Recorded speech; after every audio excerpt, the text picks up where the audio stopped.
amma yau malaman da ke karantar da mu yau su ne ma suka zama abin da muka rena, mun rena su, mun rena malamai. Wallahi malamin da zai karantar da kai, wanda ke fahimtar da kai addini, wallahi mutum na iya tsayawa ya gaya wa malami abin da ya ga dama bai damu ba.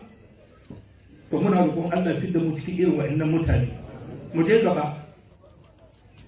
Shi Allah ce uhibbu shaykhu ta'i amma wa hubbi lishabi ba'i wa ashad. Allah ina son tsoho mai bauta, amma soyayya na ga samari matashi mai bauta ya fi tsanani. Samaru na ku ce Allahu akbar mana. Allah wai yana son tsoho mai bauta, amma soyayyarsa ga samari matashi mai bauta Allah ce ya fi tsanani. Akwai bawon Allah gashi zaune nan, bawon Allah ga kullum sai na kawo misali da shi gashi.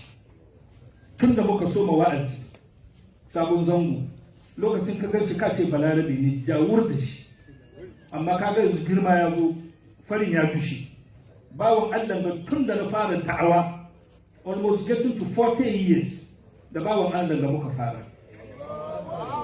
Baban ga wallahi da shi muka soma.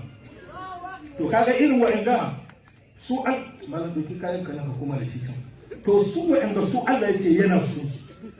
Uhibbu shaykhu ta'i, ina son tsoho mai bauta, mai bin umarnin Allah. In dare yayi nafila, ya karanta alqur'ani, yana bin dokokin Allah, yana kiyayewa. Amma duk da wa'annan shi Allah ya ce wa hubbi lishabi ta'i ashad, amma soyayya na ga samari mai bautan Allah ya fi tsanani. A ce in aka samu samari matashi mai bautan Allah, Allah wai yana son ka fiye da komi a duniya. Allah ka samu haka. To daga nan in aka ce samari ba kowane samari ba, to she mu kasa samaru na kashi uku.